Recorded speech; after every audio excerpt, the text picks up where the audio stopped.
The second part of chemical bonding, जिसमें हम chemical bonding पूरा रिवाइज कर रहे हैं थ्रू क्वेश्चंस, और एक एक क्वेश्चन लेते हैं और उसको पूरा उसका कंसेप्ट स्टडी करते हैं, ठीक है। और इसको इन डेप्थ उसका आंसर ये जो भी आता है वो क्यों आया और कौन सा प्रिंसिपल यूज हुआ वो हम इसमें देख रहे हैं। मतलब पूरा केमिकल बॉन्डिंग रिवाइज करना है हमें थ्रू क्वेश्चंस, ठीक है। एमसीक्यू क्वेश्चन जी सेट से लिए हमने। तो देखो 27 तक पार्ट 1 में हमने कवर कर लिए थे। 28th क्वेश्चन है और ये सारे क्वेश्चन जो है 28 से 33 they are from GCET 2011। Chemical bonding से हर कॉम्पिटिटिव एग्जाम में 3-4 क्वेश्चन होते ही है, याद रखना है, ठीक है। बहुत इंपॉर्टेंट टॉपिक है। Which is the least ionic compound. तो कोवलेंट और आयनिक करेक्टर के लिए हम कौन सा रूल यूज करते हैं? फिजांस रूल, ठीक है। अब ये फिजांस रूल क्या है? तो क्योंकि मैंने पूरा भर दिया है बोर्ड, इसलिए मैं यही लिखता हूं कि फिजांस रूल क्या है कि कोवलेंट करेक्टर जो है, फिजांस रूल क्या बोलता है कि covalent character is favoured by, बोलो, फेवर्ड बाय पहला स्मॉल साइज ऑफ कैटायन, क्योंकि कैटायन का साइज जितना छोटा होगा उतना ही कंपाउंड कोवलेंट होगा। दूसरा लार्ज साइज ऑफ एनायन, और तीसरा है हायर चार्ज, जितना हायर चार्ज होगा उतना ज्यादा कोवलेंट। और लास्ट जो है that is pseudo noble gas configuration. ये 4 पॉइंट्स हैं। ये सूडो नोबल गैस कॉन्फ़िगरेशन क्या होती है कि जिसमें कॉन्फ़िगरेशन फुल्ली फिल्ड हो, जैसे D10, but inert gas configuration ना हो, जैसे कॉपर 1+। अगर आप कॉपर 1+ लिखो तो इट इज आर्गन 3D10। तो ये क्या हुई? फुल्ली फिल्ड D10 कॉन्फ़िगरेशन है but it is not Nobel gas configuration. तो ऐसी कॉन्फ़िगरेशन बोलते हैं सूडो नोबल गैस कॉन्फ़िगरेशन। तो जिनकी सूडो नोबल गैस कॉन्फ़िगरेशन होती है वो भी मोस्ट कोवलेंट कंपाउंड बनाते हैं। और कोवलेंट और आयनिक में क्या रिलेशन होता है? इनवर्स, मोर कोवलेंट लेस आयनिक। मतलब कोवलेंट कैरेक्टर और आयनिक कैरेक्टर में इनवर्स रिलेशन होता है, ठीक है। तो कॉपर के नीचे क्या होता है? सिल्वर। तो सिल्वर 1+ क्या होता है? Krypton 4D10। बस हमारा क्वेश्चन हो गया। इनमें से सूडो नोबल गैस कॉन्फ़िगरेशन किसकी है? सिल्वर की। तो सिल्वर क्लोराइड जो होगा उसमें सिल्वर प्लस है सूडो नोबल गैस कॉन्फ़िगरेशन। तो this compound is most covalent, therefore least ionic. Otherwise alkali metal के कंपाउंड मोस्ट आयनिक होते हैं, एल्कलाइन अर्थ मेटल के उससे थोड़े कम, राइट। तो हमारे पास तो पूछा था कि लीस्ट आयनिक कौन सा होगा, तो जो सबसे ज्यादा कोवलेंट होगा, ठीक है ना। तो समझ में आया फिजांस रूल से हमने कैसे इसको फाइंड आउट किया, ठीक है। तो ये हो गया अपना 28th क्वेश्चन, ठीक है, जिसमें हमें एक ऐसा कंपाउंड दिया था जिसकी सूडो नोबल गैस कॉन्फ़िगरेशन थी। Done, okay. Next question, the chemical inertness of nitrogen molecule is due to. अब देखो नाइट्रोजन जो है आपको पता है it is used in wafers, packet में होते हैं ना गैस, क्या होती है वो? नाइट्रोजन गैस, क्योंकि इट इज इनर्ट। अब आप बोलोगे इनर्ट गैसेस तो helium, neon, argon, krypton, xenon होती है। एक्चुअली इनर्ट वर्ड कब यूज करते हैं? जब एग्जिस्टिंग कंडीशन पे वो नॉन रिएक्टिव हो। तो नाइट्रोजन जो है is not reactive at room temperature, और हम वो सारे पैकेट किस पे रखते हैं? रूम टेम्परेचर पे, ठीक है ना, एटमॉस्फेरिक प्रेशर पे, राइट। इसलिए नाइट्रोजन गैस जो है it is inert at room temperature. क्यों? क्योंकि एक तो इसके बीच में ट्रिपल बॉन्ड होता है, very difficult to break 3 bonds, तो इनकी डिसोसिएशन एंथैल्पी क्या होगी? वेरी हाई, ठीक है ना, which is not available at room temperature. और क्या बोलोगे कि बॉन्ड ऑर्डर निकालना हो तो क्या होता है? Formula bonding minus anti bonding divide by 2, मतलब बॉन्डिंग वाले इलेक्ट्रॉन एंटी बॉन्डिंग से ज्यादा है, तभी तो बॉन्ड ऑर्डर आया ना, मतलब इनका डिफरेंस कितना होगा बॉन्डिंग और एंटी बॉन्डिंग का 6, तभी तो 3 आएगा। तो option 3 it's high heat of dissociation, very right, कि इसको बॉन्ड को तोड़ना it is very difficult task. Presence of large number of bonding electrons in comparison to anti bonding, that is responsible for the higher bond order, बिल्कुल ठीक है। Presence of triple bond, right, तो all are responsible for chemical inertness of nitrogen, right? So all of this, got it? Now question number 30, the hydrogen bond energy is maximum in ammonia, HF, H2O, HCl। अब आपको पता है ammonia में NH bond, NH NH bond होगा ना से, HF में HF HF bond होगा, H2O में OH OH बॉन्ड होगा, और HCl में वैसे तो होती नहीं है हाइड्रोजन बॉन्डिंग, बट अगर हम डाइपोल डाइपोल अट्रैक्शन को एक्सट्रीम केस ले लें तो ऐसे होगा डाइपोल डाइपोल अट्रैक्शन। तो जो H ये जो बॉन्ड है that is strongest in this because of large difference in electronegativity, ठीक है ना। तो सबसे ज्यादा होगा HF का, उससे कम HO का, उससे कम HN का, और सबसे कम HCl का, ठीक है। तो इसका मतलब कौन सा ऑप्शन करेक्ट होगा, hydrogen bond energy is maximum in HF। हाँ, दूसरी बात, अगर पूछता कि बॉइलिंग पॉइंट सबसे ज्यादा किसका है, तो याद रखना वो H2O का होगा। क्यों? क्योंकि इसमें हाइड्रोजन बॉन्ड बहुत सारे होते हैं, ठीक है ना, इसलिए। अदर बट उसने सिर्फ पूछा है हाइड्रोजन बॉन्ड एनर्जी, तो वो HF की सबसे ज्यादा होगी, ठीक है, okay. Then specify bond order and magnetic moment of O2। अब O2 का पहले भी बता चुका हूं कि इसकी मॉलिक्यूलर ऑर्बिटल इलेक्ट्रॉनिक कॉन्फ़िगरेशन लिखनी पड़ेगी अगर आपको मैग्नेटिक मूवमेंट फाइंड आउट करना है तो, ठीक है ना। बॉन्ड ऑर्डर निकालने के लिए तो अलग अलग तरीके बताए थे मैंने आपको, ठीक है। अगर नहीं पता है तो फर्स्ट पार्ट आप देख लेना, ठीक है। अलग से भी वीडियो मैंने बनाया हुआ है, उसका मैं लिंक शेयर कर दूंगा, राइट, ओके। तो O2 के लिए MO क्या लिखते हैं, sigma 1s2, sigma star 1s2, sigma 2s2, sigma star 2s2।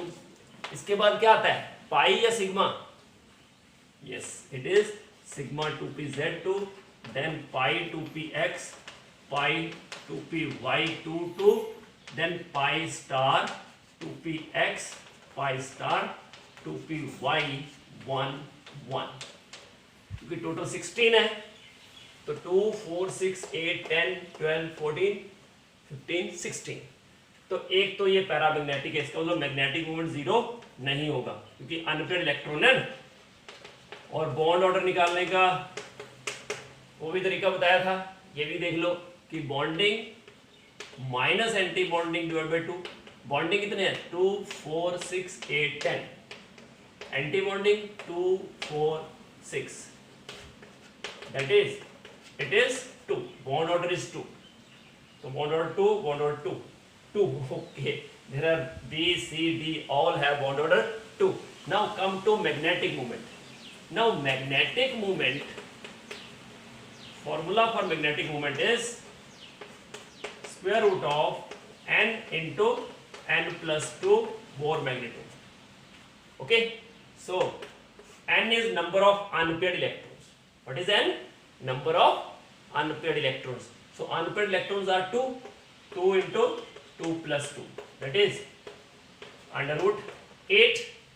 So it is less than 2, sorry, it is more than 2, that is there is only one option more than 2, that is 2.83, otherwise others are less than 2.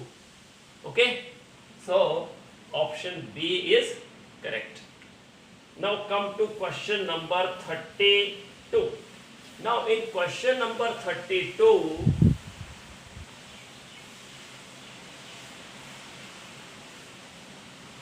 Which of the following molecule is having non-zero dipole moment? अब non-zero dipole moment का मतलब क्या है? देखो, अगर regular geometry हो, regular geometry means molecules having only bond pairs and all bond pairs are of same type, एक जैसे, सारे बॉन्ड पेयर और सारे बॉन्ड पेयर एक जैसे। जैसे मीथेन है, अब मीथेन में कितने बॉन्ड पेयर हैं? 4, नो लोन पेयर, तो इट हैज रेगुलर ज्योमेट्री। तो अगर रेगुलर ज्योमेट्री हो तो डाइपोल मूवमेंट आता है 0, याद रखना है। तो वो मॉलिक्यूल क्या होते हैं? नॉन पोलर मॉलिक्यूल्स होते हैं। इसका मतलब methane is non polar molecule. अब आ जाओ BF3। BF3 में BF बॉन्ड्स हैं, कितने बॉन्ड हैं? 3, और वैलेंस इलेक्ट्रॉन भी 3, तो बॉन्ड पेयर 3, लोन पेयर 0। तो अगेन अगर आपको बॉन्ड पेयर और लोन पेयर निकालने नहीं आते हैं तो भी मैं लिंक शेयर कर दूंगा, आप उसको भी देख लेना। ऐसे निकालते हैं, देखो कार्बन के 4 वैलेंस इलेक्ट्रॉन, चारों यूज हो गए, 4 bond pair, no lone pair.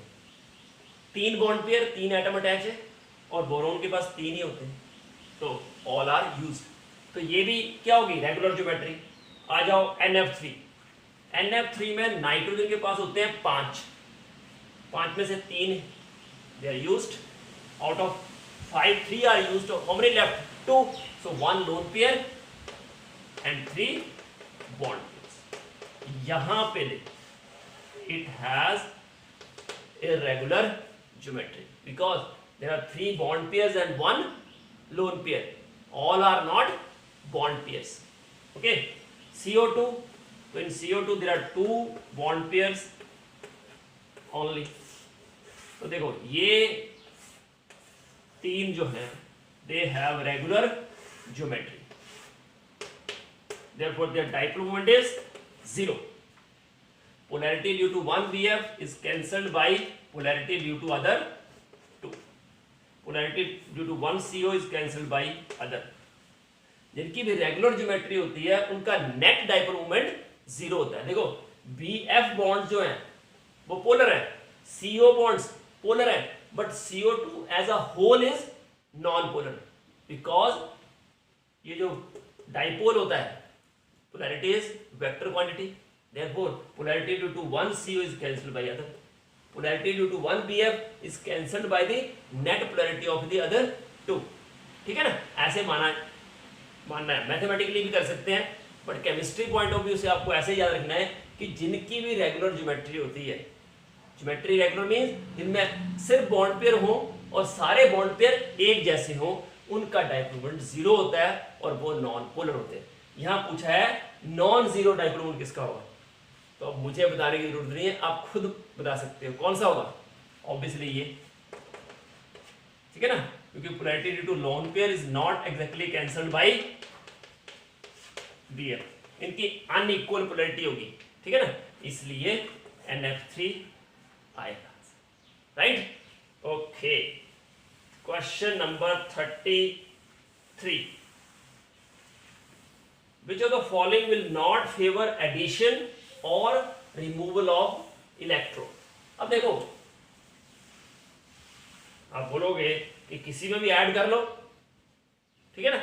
अब यहां क्या केस है? एक्चुअली केस ये है कि C2N2 O2 और F2 ये 4 है अपने पास, हमें बताना है कि किसमें इलेक्ट्रॉन ऐड करना या रिमूव करना जो है वो फेवरेबल नहीं है।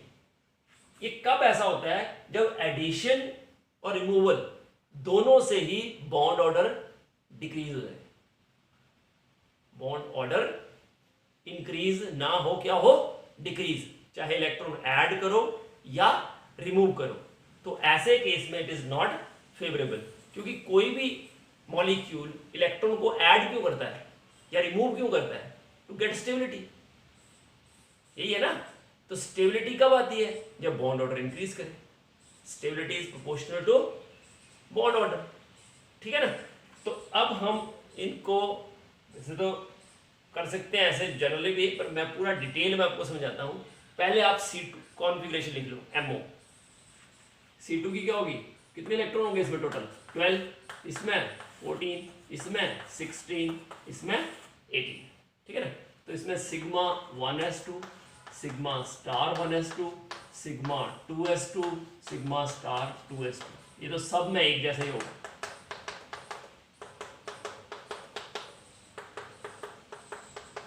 ठीक है ना। अब आ गया C2 में क्या होगा, पाई 2px, pi 2py 2 2 4 6 8 10 12 over. N2 में भी पाई 2px पाई 2py ऐसा होगा, उसके साथ आ जाएगा सिग्मा 2pz2, ठीक है। O2 में यहां पे सिग्मा 2p पहला आएगा, फिर पाई 2px पाई 2py, बताया था ना MO डायग्राम में up to 14 pi 2px pi 2py is before sigma 2pz and after that sigma 2pz is before pi 2px and pi 2py, okay. तो यहां पे भी सिग्मा 2pz2 पाई 2px 2 पाई 2py2 और pi star 2px, हाँ यहां भी pi star 2px pi star 2py, कितना होगा देखो, 2 4 6 8 10 12 14 15 16 17 18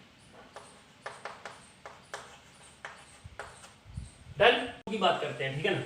तो C2 में बॉन्ड ऑर्डर क्या होगा, 2 bonding minus anti bonding divide by 2 2 plus 4 plus 6 plus 8 8 minus 4 divide, तो आएगा बॉन्ड ऑर्डर 2। अब C2 पॉजिटिव लिखोगे तो इलेक्ट्रॉन किस में ऐड होगा, देखो ये तो फुल्ली फील्ड है, तो next electron is added in sigma 2pz, मतलब बॉन्डिंग में ऐड हुआ, तो बॉन्डिंग में ऐड होगा, तो अगर if electron is added in bonding molecular orbital और removed from anti-bonding molecular orbital, anti-bonding molecular orbital, then bond order is increased by half, ठीक है ना। तो इलेक्ट्रॉन ऐड हुआ है, इसका मतलब बॉन्ड ऑर्डर इंक्रीज हो जाएगा 2.5,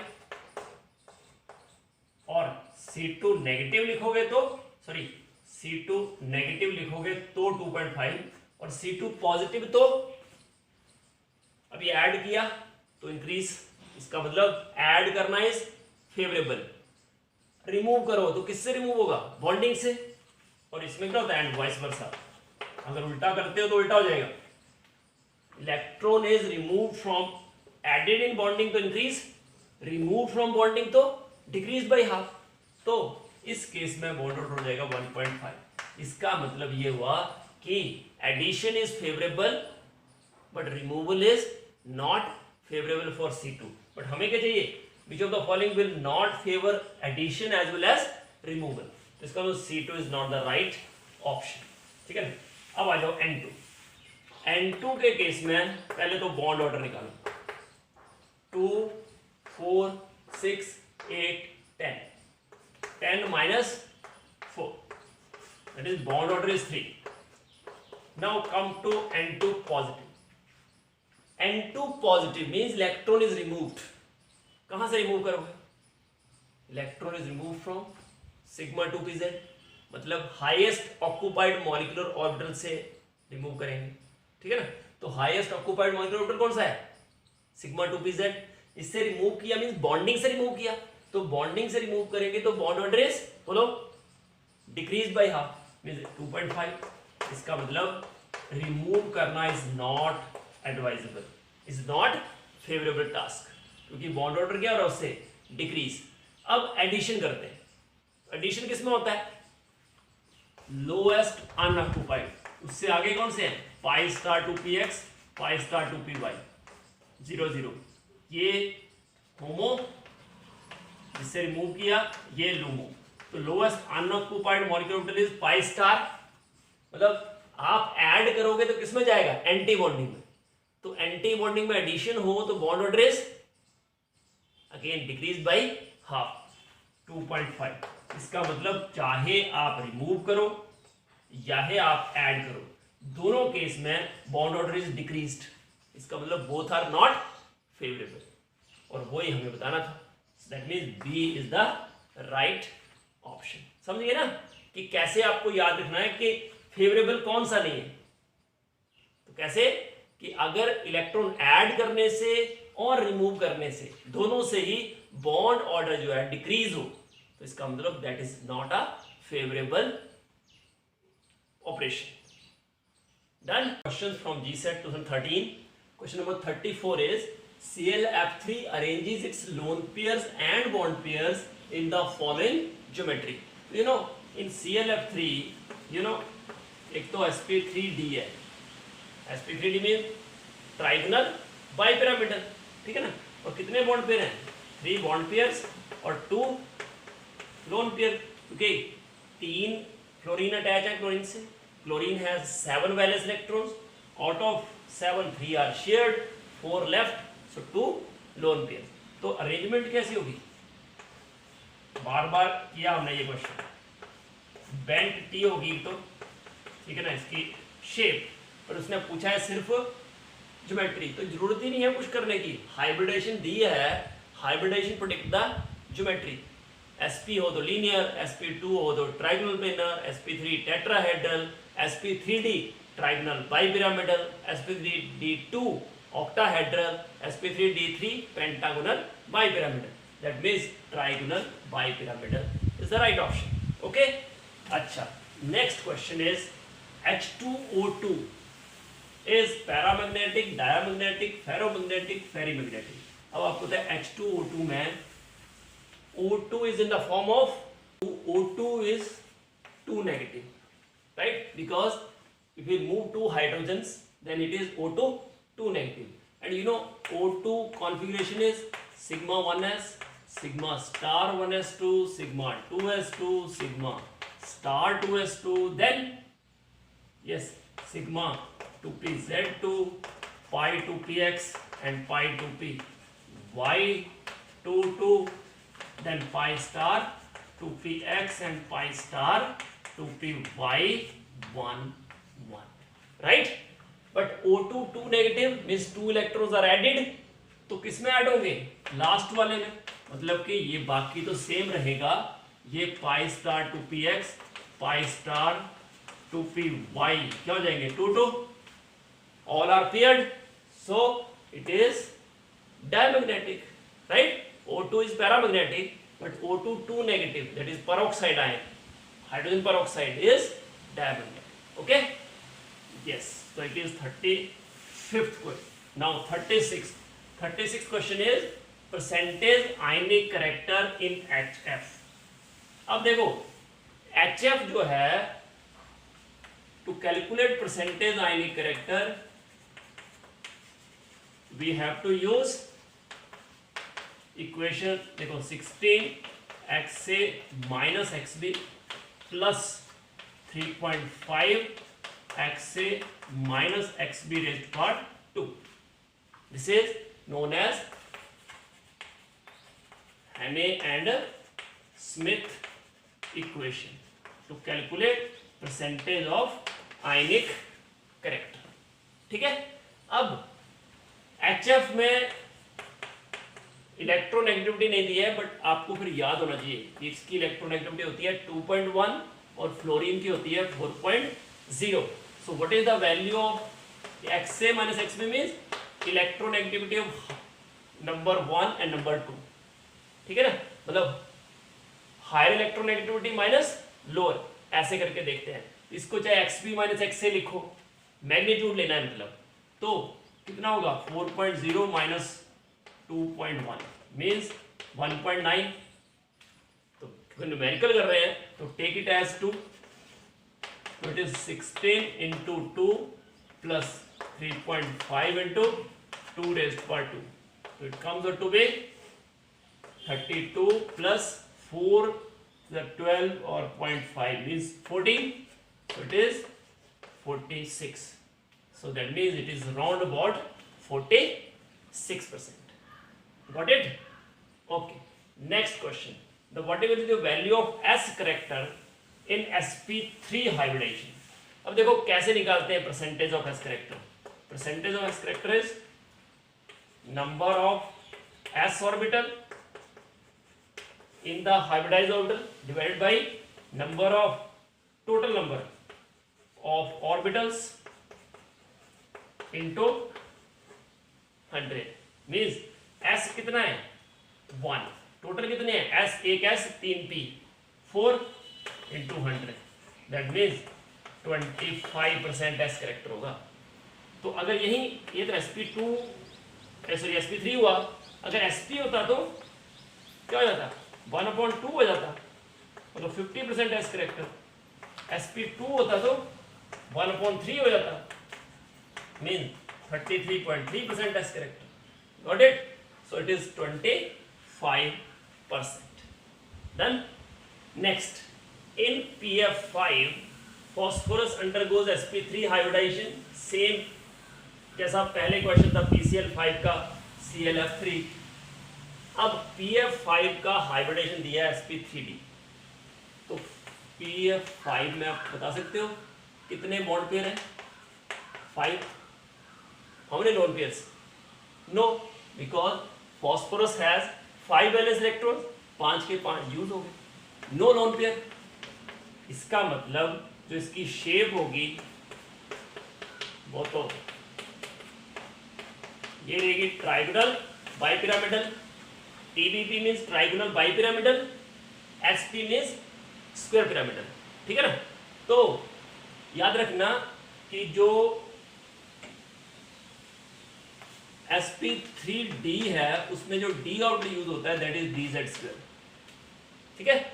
अगर इसका पता करना हो क्यों dz², तो इसमें लिंक शेयर कर दूंगा. ठीक है ना. Video is already there. Then अगर dsp2 हो तो याद रखना जो d ऑर्बिटल यूज होता है दैट इज dx² - y². और अगर d2sp3 या sp3d2 मतलब ऑक्टेट लो तो dz² and dx² - y² d orbital होते हैं. और अगर sp3d3 हो तो d ऑर्बिटल होते हैं dxy dyz and dzx.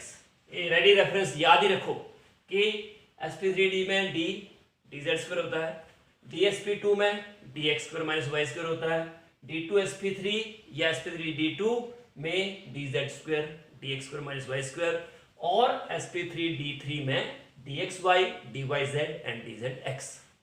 Right? So these are the questions from GSET 2013. So these are questions from GSET 2014. Question is in O3 negative OO bond order is. देखो अगर पूछा था O3 तो बिल्कुल सिंपल था कि O3 में ऐसा होता है, 2 रेजोनेटिंग स्ट्रक्चर्स होते हैं, है ना.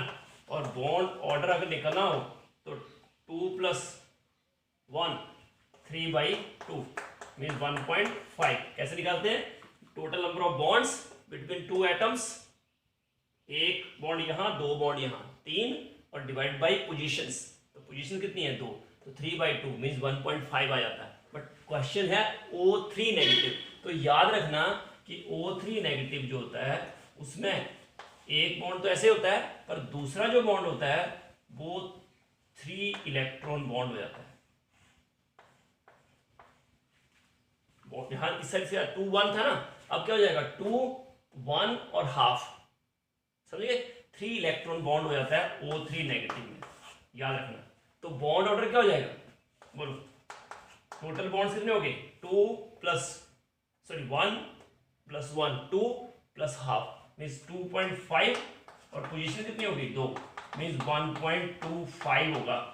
याद रखना O3 नेगेटिव में OO बॉन्ड ऑर्डर इज 1.25, क्योंकि जो डबल बॉन्ड था एक साइड ठीक है, उसकी जगह कितना हो जाता है 1.5, 3 इलेक्ट्रॉन बॉन्ड हो जाता है एक साइड, राइट। ओके, तो ये हो गया अपना क्वेश्चन नंबर 39। नाउ 40 में ये पूछ रहा है H2 नहीं है, H2 plus He2 plus O2 all are. तो देखो H2 अगर बात करो तो बोलता है सिग्मा 1s2, 2 इलेक्ट्रॉन होते हैं, बट H2 प्लस की बात करोगे तो क्या हो जाएगा सिग्मा 1s1, एक अनपेड इलेक्ट्रॉन, ठीक है ना। He2 की बात करोगे तो कितने होंगे 2 plus 2, sigma 1s2 sigma star 1s2, but He2 plus तो क्या हो जाएगा sigma 1s2 sigma star 1s1, ठीक है। और O2 हम बार बार कर रहे हैं कि लास्ट में जो पाई स्टार 2px और पाई स्टार 2py में 1 1 रहता है, इसका मतलब ऑल आर पैरामैग्नेटिक, सब में एक एक अनपेड इलेक्ट्रॉन आना। अब O2 तो अनस्टेबल नहीं है, पूछा है कि ऑल आर अनस्टेबल, तो गलत हो जाएगा, ठीक है ना। तो H2 plus He2 plus O2 सब में they have unpaired electrons, that's why they are all paramagnetic, got it? Okay, then which of the following has a planar structure? तो planar structure means हाइब्रिडाइजेशन क्या होना चाहिए sp2 और एक plane में होना चाहिए, ठीक है ना। तो अगर आप इन सब की बात करो, इसमें SO4 में ऐसा होता है टेट्राहेड्रल हाइब्रिडाइजेशन sp3, और ये क्या है टेट्राहेड्रल B2H6,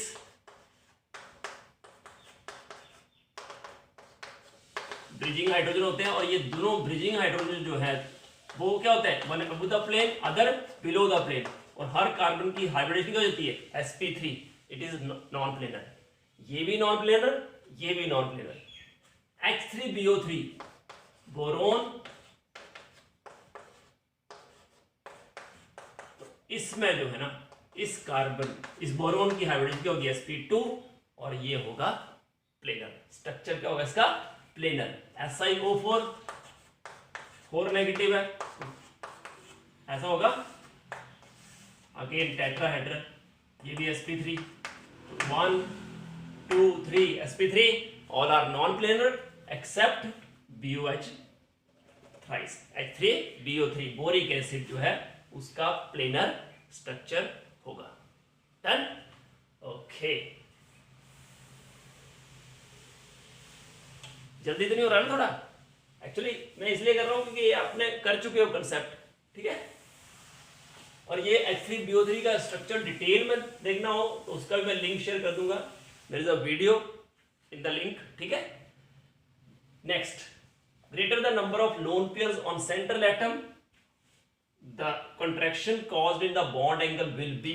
तो देखो हम एग्जांपल लेते हैं अमोनिया, अमोनिया में क्या होता है एक लोन पेयर, ठीक है। NH2 नेगेटिव लेते हैं, उसमें 2 बॉन्ड पेयर और 2 लोन पेयर, ये NH3 और ये NH2 नेगेटिव, ठीक है ना। क्योंकि नाइट्रोजन के पास कितने इलेक्ट्रॉन होते हैं 5, एक गेन किया 6 में से 2 यूज हो गए, ठीक है ना। तो अगर इन दोनों को कंपेयर करो तो बॉन्ड एंगल इसका ज्यादा होगा इसका कम, क्योंकि यहाँ लोन पेयर रिपल्शन, फिर loan pair bond pair repulsion, तो इसकी वजह से एंगल क्या हो जाता है डिक्रीज, ज्यादा डिक्रीज हो जाता है। इसका मतलब contraction cause in the bond angle will be more when number of lone pairs increases. Number of lone pair बढ़ेंगे तो बॉन्ड एंगल में डिक्रीज हो जाएगा, क्यों? क्योंकि लोन पेयर ज्यादा रिपेल करेंगे बॉन्ड पेयर को, क्योंकि ये ऑर्डर होता है ना lone pair repulsion is greater than lone pair bond pair, which in turn greater than bond pair as per VSEPR theory, ठीक है। तो on increasing lone pairs bond angle contraction increases. Done, okay. Then 43rd question is very very important, इसका भी video already मैंने upload किया हुआ है, I will link it, ठीक है, आपको डिस्क्रिप्शन दे दूंगा। अमॉन्स्ट अमोनिया, अमोनिया क्या होता है, एक lone pair 3 bond pair. NCH3 thrice, again एक लोन पेयर 3 बॉन्ड पेयर।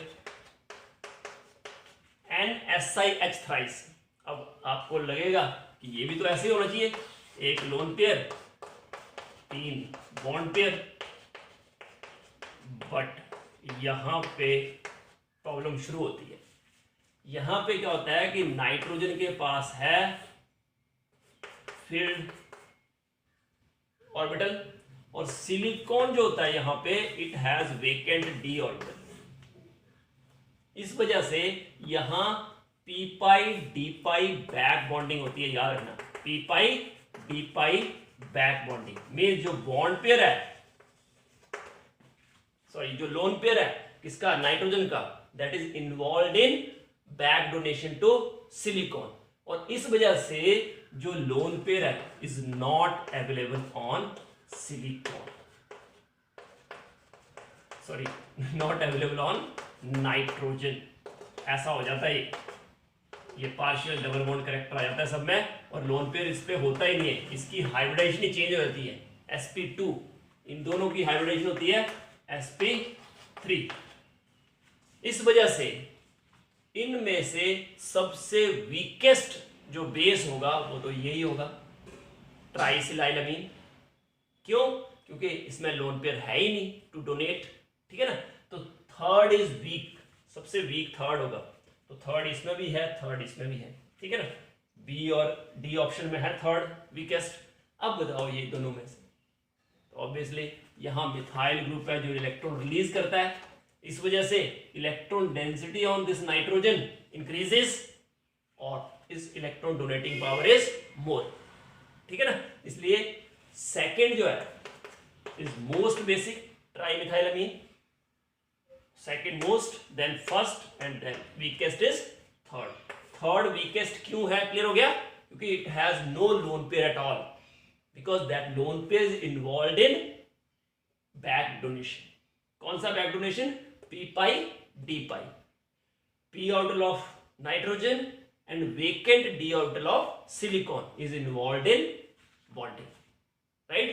इसमें ऐसा नहीं हो सकता क्योंकि carbon has no vacant d orbital, इसलिए यहां पे केस वही रहा कि इलेक्ट्रॉन रिलीजिंग इफेक्ट की वजह से डेंसिटी बढ़ जाएगी, बेसिक कैरेक्टर बढ़ जाएगा, बट यहां पे क्या दिक्कत होगी कि जो सिलिकॉन था उसके पास वेकेंट डी ऑर्बिटल होता है, इसलिए ये स्ट्रक्चर जो है is not correct, structure is like this, ठीक है।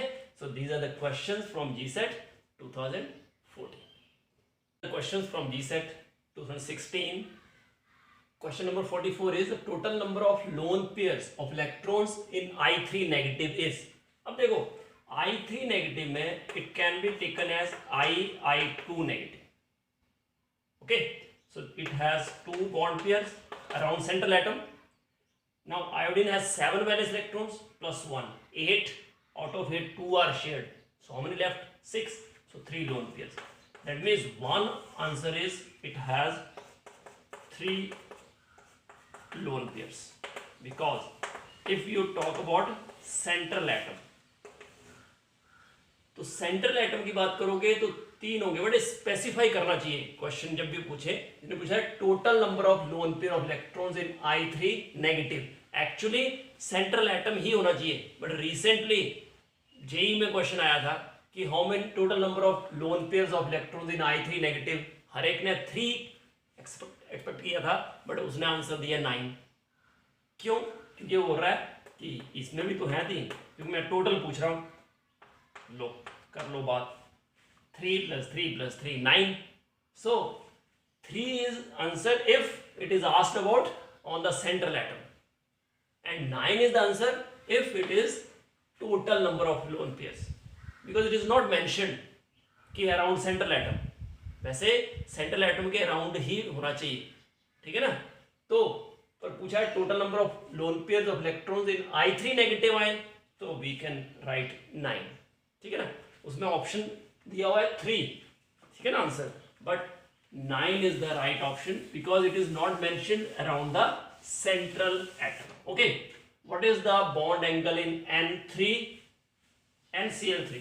अब देखो NCl3 और NH3 को कंपेयर करें अगर, NH3 NCl3 एक जैसे ही है, और NF3 भी ले लो, ठीक है ना। तो NH3 में एक lone pair, 3 bond pair, NF3 में भी एक लोन पेयर, 3 बॉन्ड पेयर, और NCl3 में भी एक लोन पेयर, 3 बॉन्ड पेयर। अब NH3 में जो एंगल होता है वो 107.5 डिग्री बोलते हैं हम, बट NF3 का एंगल थोड़ा कम होगा क्योंकि more electronegative of fluorine, so bond pair is away from the central atom, तो एंगल थोड़ा कम हो जाएगा, अराउंड 102 पॉइंट समथिंग, ठीक है ना। तो NH3 has higher bond angle than NF3, but अगर NCl3 की बात करोगे तो NCl3 का एंगल यहां आएगा।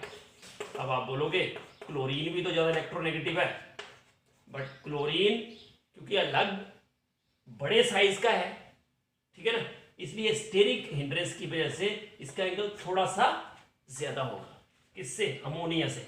NF3 का कम है, यहां इलेक्ट्रोनेगेटिविटी का कंसेप्ट लगा और यहां पे हिंड्रेंस साइज का इफेक्ट लगा, chlorine is larger in size, इसलिए ऑर्डर ये होगा। बट यहां पे कोई देखो 109 डिग्री तो हो नहीं सकता, टेट्राहेड्रल एंगल हो जाएगा तो एक ही ऑप्शन बचा, 90 तो नहीं हो सकता, 107.5 से थोड़ा ज्यादा होगा, बट हम इसी को ही कंसीडर करेंगे, ठीक है। समझ आएगा ना क्यों? क्योंकि और कोई ऑप्शन इसके पास नहीं है। इसको भी 109 मैंने किया, यहाँ पे 190.5 था, तो वो तो कभी हो ही नहीं सकता, ठीक है ना। तो C option take it as correct. But ये वाला इंपॉर्टेंट कंसेप्ट है, बहुत अच्छा क्वेश्चन है कि NF3 का बॉन्ड एंगल NH3 से कम है because of electronegativity of the surrounding atom. Bond angle is inversely proportional to electronegativity of, याद रखना ये, bond angle is inversely proportional to electronegativity of surrounding atom, ठीक है, और directly proportional to electronegativity of central atom, ठीक है। और यहां पे सराउंडिंग एटम की बात हो रही है, तो फ्लोरीन की बात करो या क्लोरीन की, दोनों ज्यादा इलेक्ट्रोनेगेटिव है हाइड्रोजन से। बट ये कंसेप्ट इलेक्ट्रोनेगेटिविटी का कब लगता है? जब हम सेकंड पीरियड से डील करते हैं, ठीक है ना। जैसे हम हायर की तरफ जाते हैं, मीन्स आप डाउन द ग्रुप जाओगे तो साइज बढ़ जाता है, तो साइज का इफेक्ट ज्यादा कंसिडर किया जाता है, ठीक है ना, क्योंकि क्लोरीन थर्ड पीरियड का एलिमेंट है, इसलिए हमने इसका साइज स्टेरिक रिपल्शन कंसिडर किया, ठीक है। Done, okay. Now come to the next question. How many bonding and non bonding electron pairs are found in BF3? Again it is not mentioned, but हम central atom की बात करेंगे यहाँ, क्योंकि 1 2 3 दिया इतना ही। तो BF3 में कितने बॉन्ड पेयर हैं? 3, क्योंकि 3 फ्लोरीन अटैच है। बोरोन के वैलेंस शेल में कितने electron? 3, no lone pair, means 3 bonding 0 non bonding, तो 3 bonding and 0 non bonding, right? Okay, next, which one of the following is the least covalent और least acidic? तो मैंने covalent character का बताया था, क्या था? Covalent character is favored by, बोलो क्या था? बार बार लिख रहा हूं, स्मॉल साइज ऑफ कैटायन और large size of anion and then higher charge, मतलब चार्ज हायर होगा तो मोर कोवेलेंट। अब इनकी बात करें तो इसका ऑक्सीडेशन नंबर +2, इसका +3, इसका +4 और इसका +5, ठीक है ना। तो सबसे कम चार्ज इस पे हुआ ना वेनेडियम +2 पे, तो इसका मतलब ये क्या होगा, least covalent and least acidic, क्योंकि जितना हायर पॉजिटिव चार्ज होगा उतनी इलेक्ट्रॉन गेन करने की टेंडेंसी बढ़ जाएगी ना, तो उतना एसिडिक ज्यादा होगा। इसका मतलब more covalent more acidic, less covalent less acidic, lesser charge, जितना चार्ज कम होगा। और चौथा भी लिख ही लो, सूडो नोबल गैस कॉन्फ़िगरेशन होती है, जो इसमें यूज नहीं हो रहा है बट पिछले में यूज हुआ था, ठीक है ना। तो ये ऑप्शन जो है वो माना जाएगा right option, because it is least covalent, because it has least charge out of this 4. Got it? So these are the questions from GSET 2016. Next question from GSET 2017. Question number 48 is among the following which has maximum hydration energy. तो याद रखना कि maximum hydration energy किसकी होती है, the size should be small and charge should be higher, मतलब high charge density जिसकी होगी उसकी hydration enthalpy highest होगी। तो सबसे स्मॉल साइज का कोई दिख रहा है इसमें से, ऑब्वियसली प्रोटॉन H+, राइट। तो इसकी हाइड्रेशन एंथैल्पी हाईएस्ट होगी, इसका कोई कंपैरिजन नहीं है किसी और के साथ। H+ has highest hydration enthalpy, ठीक है ना। दो फ्लोराइड हाइड्रोक्साइड इनकी भी हाई होती है but not more than H+, keep in mind, ठीक है ना। क्योंकि जब भी हम पढ़ते हैं तो हमारे दिमाग में क्या आता है, फ्लोराइड, ठीक है ना। बट क्योंकि H+ has highest charge density, इसलिए इसकी हाइड्रेशन एंथैल्पी मैक्सिमम होती है। Done. Now according to VSEPR theory, molecule having ideal tetrahedral shape. तो टेट्राहेड्रल शेप कब होती है, जब 4 बॉन्ड पेयर हो और सिर्फ बॉन्ड पेयर हो और एक जैसे बॉन्ड पेयर हो, ठीक है ना। तो अगर हम इनको कंपेयर करें, सल्फर में तो SF4 की तो बात ही छोड़ दो, 4 बॉन्ड पेयर है और सल्फर के पास 6 वैलेंस इलेक्ट्रॉन है, 6 में से 4 यूज हुए, 2 बचे, तो 1 लोन पेयर। इसका मतलब ये तो टेट्राहेड्रल ही नहीं है, इसको तो बाहर ही हो गया कंपटीशन से। SO4 2 नेगेटिव, तो SO4 में सल्फर के साथ 4 बॉन्ड पेयर और चारों एक जैसे, क्योंकि डबल बॉन्ड का इलेक्ट्रॉन होता है ना partial, 2 double bond 2 single bond बनाते हैं ना, बट वो क्या होता है, रेजोनेटिंग स्ट्रक्चर। एक्चुअल स्ट्रक्चर तो ऐसा होगा ना, ऑल इक्विवेलेंट। तो ये है आइडियल टेट्राहेड्रल शेप, ठीक है ना। S2Cl2 भी कंपटीशन से बाहर, SO2Cl2 में 4 बॉन्ड पेयर है, बट बॉन्ड पेयर अलग अलग टाइप के हैं, 2 क्लोरीन है 2 ऑक्सीजन, तो आइडियल नहीं हुआ ना। इसका मतलब SO4 2 negative is the right option. Done. Okay, ideal tetrahedral structure का मतलब है which has only 4 bond pairs, no lone pair and all bond pairs are of same type, उसको आइडियल बोलते हैं, ठीक है। Okay, highest occupied molecular orbital in N2 and O2। तो बेटा जी N2 और O2 की बात हो रही है, कितनी बार लिख दिया हमने, MO diagram, MO electronic configuration, ठीक है ना। पर यहां पे इसने बोला x axis as internuclear axis. अगर एक्स एक्सिस इंटरन्यूक्लियर एक्सिस है तो 2px जो है वो सिग्मा बॉन्ड बनाएगा, 2py और 2pz पाई बॉन्ड। तो देखो sigma 1s2 sigma star 1s2 sigma 2s2 sigma star 2s2, ये तो ऐसे ही चलेंगे। यहां पे इसमें क्या हो जाएगा, पाई 2p y पाई 2p z, ठीक है। और सिग्मा 2p x होगा, पहले क्या लिख रहे थे, पाई 2p x पाई 2p y और सिग्मा 2p z, क्योंकि z को इंटरन्यूक्लियर एक्सिस लेते हैं बाय डिफॉल्ट। बट यहां क्या बोला है, x axis as internuclear axis, smart work किया उसने। तो याद रखना जब एक्स एक्सिस जो है वो इंटरन्यूक्लियर एक्सिस है तो 2px फॉर्म सिग्मा बॉन्ड और 2py and 2pz forms pi bond. तो इस तरह से आएगा, ठीक है। इसमें क्या होता है, पहले सिग्मा 2px हो जाएगा, पाई 2py पाई 2pz 2 और फिर pi star 2px pi star 2py, sorry 2px ही लिख रहा हूँ बार बार, 2py और 2pz क्योंकि बार बार लिखने की आदत पड़ी है ना, तो 1 1 ये हो जाएगा।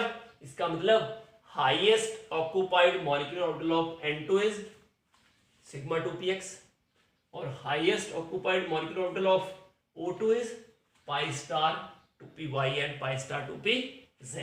तो ऑब्वियसली सिग्मा 2px पहला ही ऑप्शन करेक्ट है। डन। इसको बोलते हैं होमो, हाईएस्ट ऑक्यूपाइड मॉलिक्यूलर ऑर्बिटल, और दूसरा होता है लोएस्ट अनऑक्यूपाइड मॉलिक्यूलर ऑर्बिटल।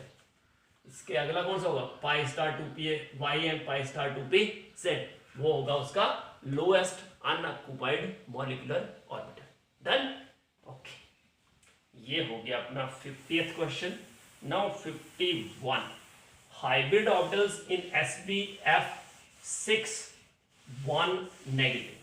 अब देखो sb जो है किस ग्रुप का मेंबर है, न्यूज़पेपर आज सब बिकेगा, ग्रुप 15 में आता है, न्यूज़पेपर आज सब बिकेगा, ऐसे याद रख सकते हैं।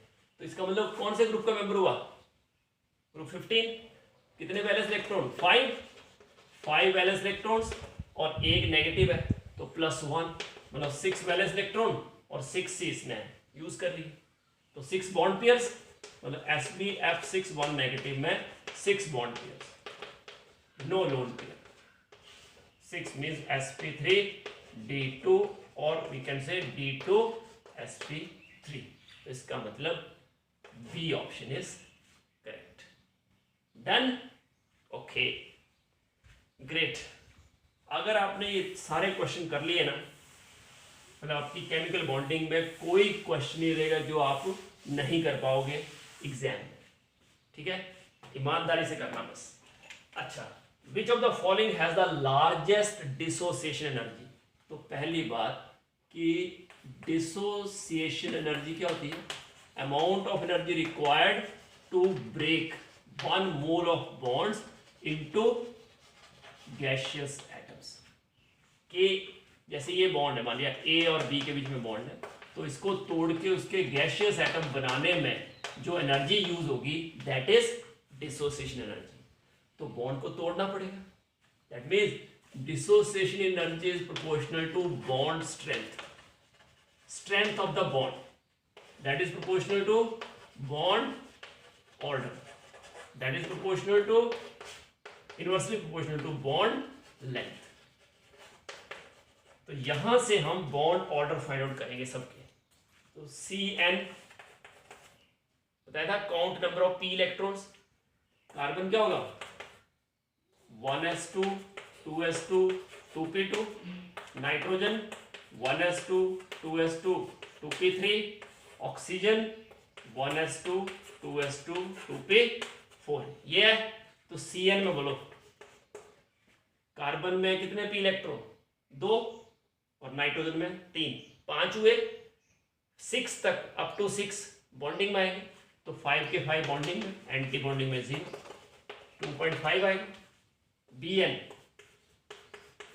बोरोन भी दिया है 1s2 2s2 2p1, एक इसमें और 3 इसमें, 4 चारों बॉन्डिंग में, 4 - 0 2 आएगा। फिर आ जाओ Cn नेगेटिव, Cn नेगेटिव में कितने, 2 + 3 + 1 6, 6 के 6 बॉन्डिंग, बॉन्ड ऑर्डर क्या आ गया 3, और NO में 3 + 4 7, 7 में से पहले 6 बॉन्डिंग में, एक एंटी बॉन्डिंग में, मतलब इसका बॉन्ड ऑर्डर भी 2.5। इसका मतलब bond order is maximum for Cn negative. तो इसकी बॉन्ड स्ट्रेंथ सबसे ज्यादा होगी, अगर बॉन्ड स्ट्रेंथ सबसे ज्यादा होगी तो इसकी बॉन्ड एनर्जी सबसे ज्यादा होगी। बॉन्ड एनर्जी मतलब same, dissociation energy means bond energy, bond को तोड़ने में जो एनर्जी यूज हो दैट इज बॉन्ड एनर्जी, ठीक है ना। तो that is proportional to stability of bond, ठीक है ना।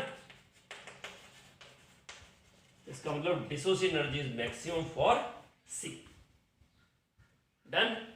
और ये तो बिल्कुल लॉजिकल मतलब नॉलेज बेस्ड क्वेश्चन है कि chemical bonding of carbon nano tubes में जो कार्बन की हाइब्रिडेशन होती है that is sp2, that you have to remember, ठीक है। जो कार्बन नैनो ट्यूब्स बनती है ना आजकल, बहुत ज्यादा चल रहा है नैनो ट्यूब्स का, ठीक है ना।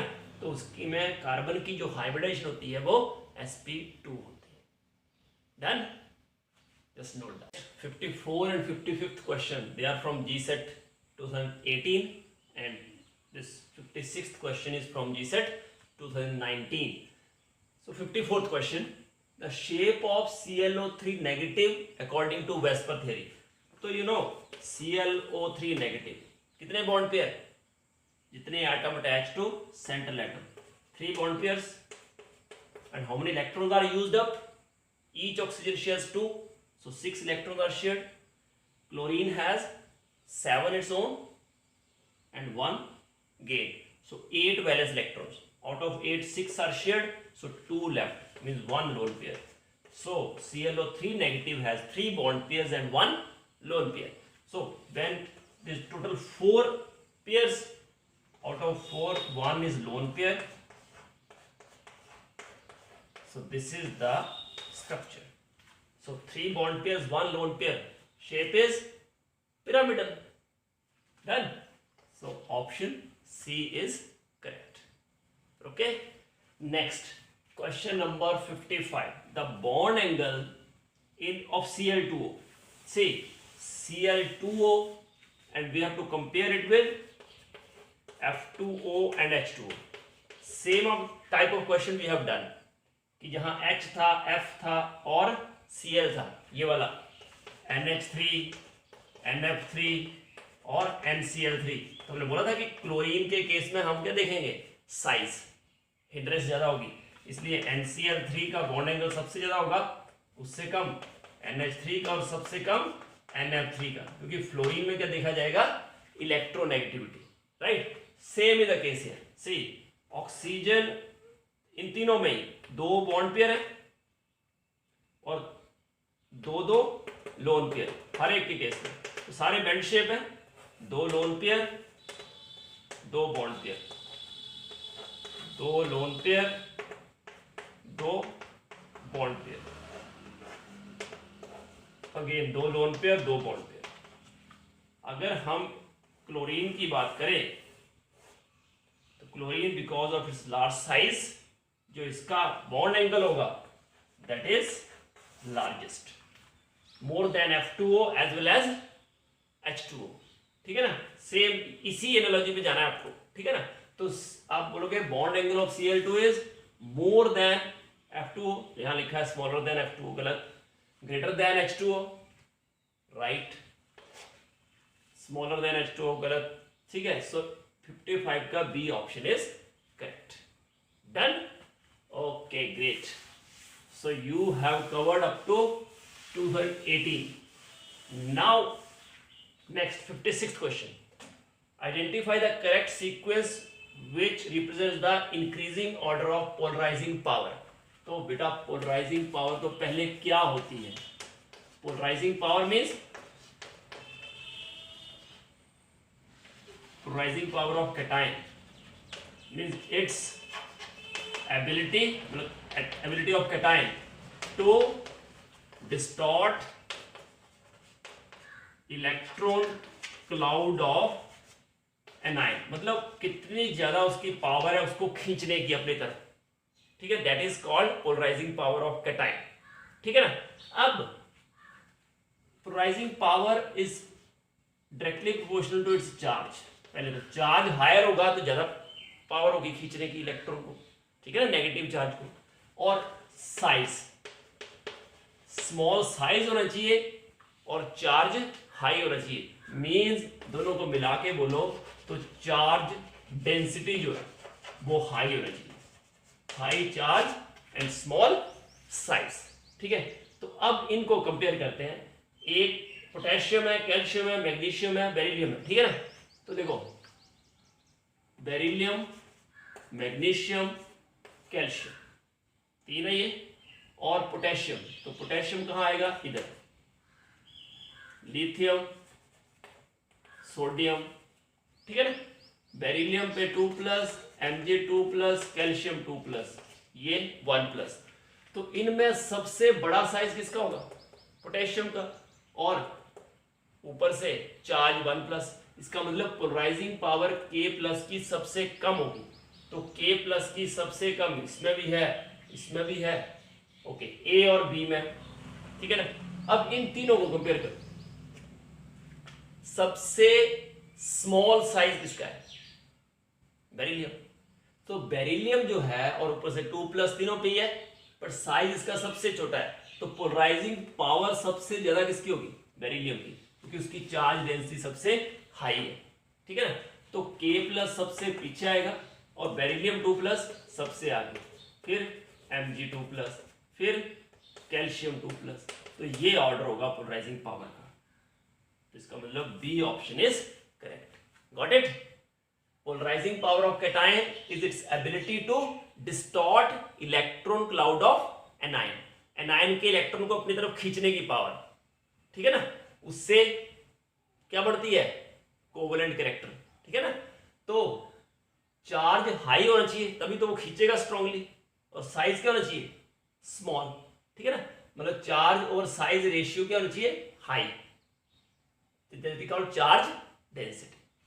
Then 7th question, the molecular shapes of ClO2 negative, BrF3 and ICl2 negative are. See, we have, I have no space, so let us remove this because these are the lone pairs. Now, first of all, ClO2 negative.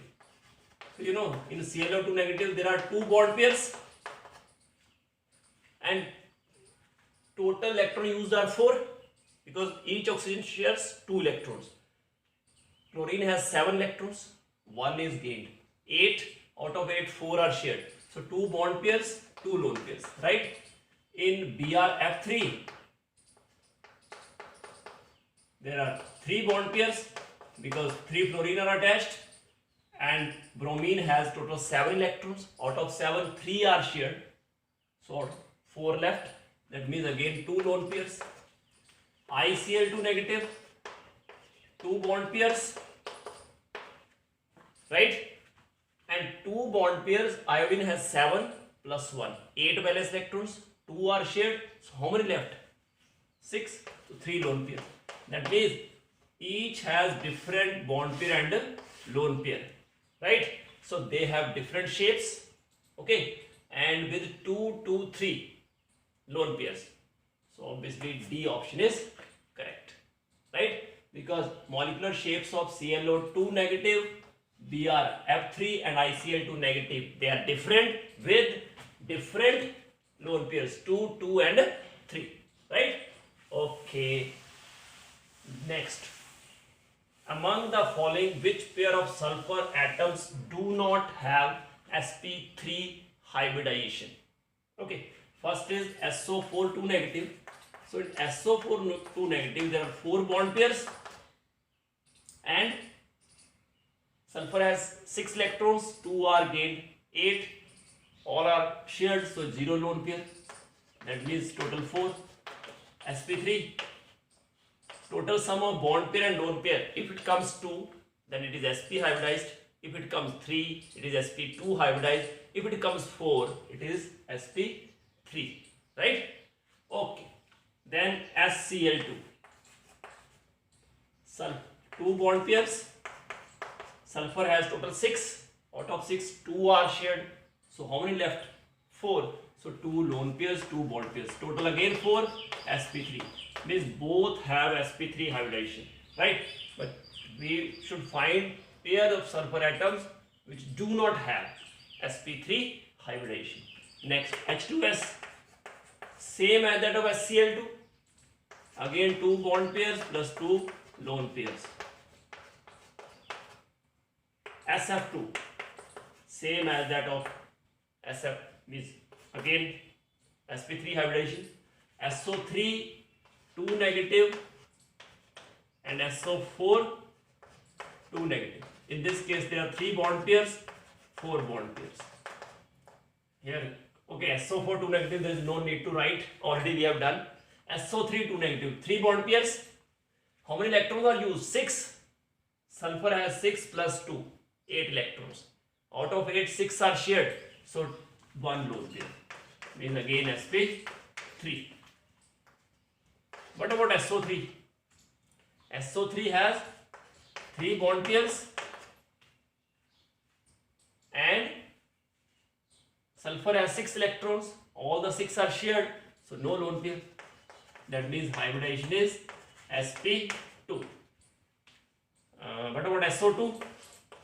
2 bond pairs, total electron shared 4, 2 by each oxygen.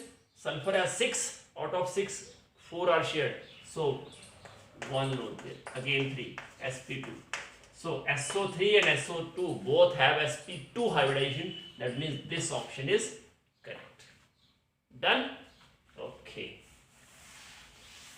So this is question number 58. Now come to the 59th question. The values of electronegativity of M and N are given to us. It is 2.5 and 1.05. So what is the percentage of ionic character of Mn bond? So already we have done for ionic character, we used Henne and Smith equation. So according to Henne and Smith equation, percentage of ionic character is equal to 16 into Xa minus Xp plus 3.5 Xa minus Xp square. Okay, so it is 16 2.5 minus 1.05 plus 3.5 2.5 minus 1.05 whole square. So it is 16 into 1.45 plus 3.5 into 1.45 whole square. So just solve it. I have already solved it. It is 23.2 plus 7.36. So it comes out to be 30.56% according to Henne-Smith equation. So now see, no one is equal to 30.56, but nearby number is 28.80. So we consider it as percentage ionic character of this particular bond. Done? Okay. Then next one is for n chain atoms, as n increases, what is the homo-LUMO separation? What about homo-LUMO separation? मैंने already बताया था आपको होमो-LUMO क्या होता है, highest occupied and lowest unoccupied.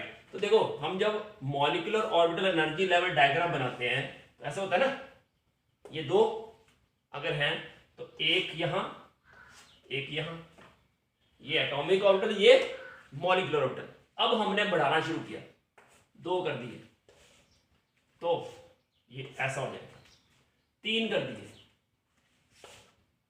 3 4 कर दिए.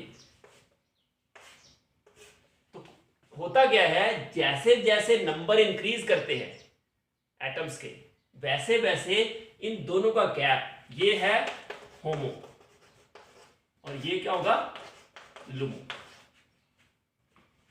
Bonding और एंटी बॉन्डिंग जैसे होते हैं ना, वैसे ही जो एनर्जी लेवल्स हैं जो ऑक्यूपाइड होते हैं, ऑब्वियसली पहले बॉन्डिंग ऑक्यूपाइड होंगे तो वो होते हैं लोएस्ट एनर्जी के जो होते हैं वो होमो, हाईएस्ट ऑक्यूपाइड मॉलिक्यूलर ऑर्बिटल, और जो एंटी बॉन्डिंग होते हैं उनको लोएस्ट अनऑक्यूपाइड मॉलिक्यूलर ऑर्बिटल. ठीक है ना. वैसे जो ऑक्यूपाइड हैं वो होमो, जो अनऑक्यूपाइड है वो लुमो. ऑक्यूपाइड कौन होते हैं, पहले लोअर एनर्जी वाले, फिर हायर एनर्जी वाले. तो ये याद रखना है आपको कि जैसे जैसे एटॉमिक ऑर्बिटल, मतलब एटम्स से एटॉमिक ऑर्बिटल आएंगे, तो जैसे जैसे एटॉमिक ऑर्बिटल बढ़ते हैं, जैसे जैसे एटम्स बढ़ते हैं, वैसे वैसे इनका गैप जो है वो डिक्रीज करता है। इन दोनों का गैप क्या होता जाता है? कम। ठीक है, तो इसका मतलब for n chain atom as n increases HOMO LUMO separation decreases. So this is all about chemical bonding so far, right? Now it is your turn to do best of your capacity and qualify the exam. God bless you all. Happy learning, and do like, subscribe and share my channel. Thank you very much. Jai Hind, Jai Bharat.